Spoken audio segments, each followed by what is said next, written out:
Hello, today I'll talk about why reducing salt isn't enough. High blood pressure countermeasures the pitfall of alcohol. When you think of managing high blood pressure, you probably think of reducing salt, right? But there are surprisingly many people who feel their blood pressure isn't going down even though they're cutting back on salt. Perhaps there's an issue with how you're drinking alcohol. They say drinking in moderation is good for health. But is that really true? In fact, how you consume alcohol can greatly affect your blood pressure. Today, I'll explain in detail how alcohol affects blood pressure and the correct way to drink that won't raise your blood pressure. Please watch until the end to check points you can put into practice starting today. If you like this video, please subscribe to our channel and hit the like button. First, let's talk about, is moderate drinking really good for health? You may have heard that moderate drinking is good for health. Indeed, there are studies showing that moderate drinking can reduce the risk of heart disease. But how much exactly is moderate? For example, a general guideline for healthy adults' daily moderation is 1 medium bottle of beer, 500 ml, 1 cup of sake, 180 ml, 2 glasses of wine, 200 ml, 1 double whiskey, 60 ml, 1 glass of shochu with hot water, 100 ml. However, this is just a guideline. The appropriate amount varies greatly depending on your build, constitution, age, and gender.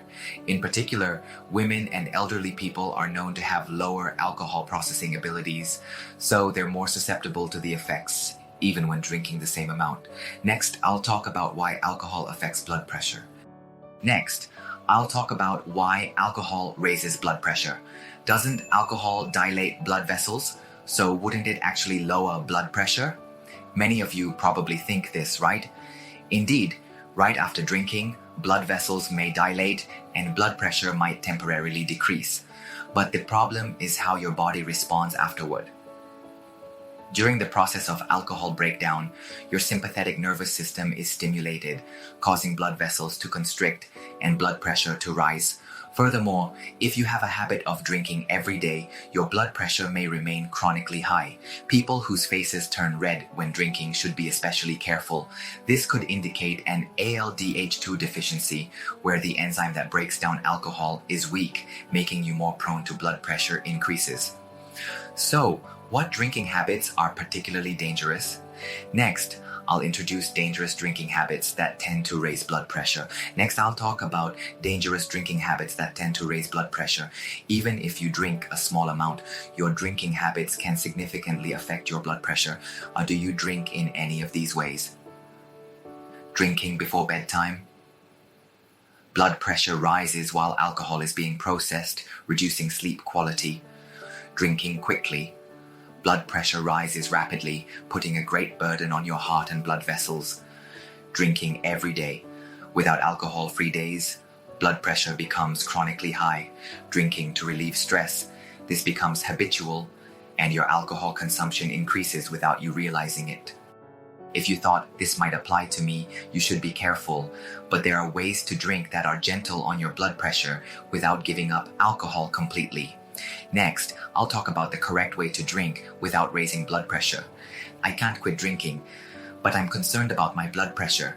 For such people, here are 3 points for blood pressure-friendly drinking habits. Take 1 or 2 alcohol-free days per week. This alone lowers blood pressure for many people. Slow down your drinking pace. Avoid gulping. Take time to drink to prevent rapid blood pressure increases. Drink with water. Diluting alcohol concentration can reduce the impact on blood pressure.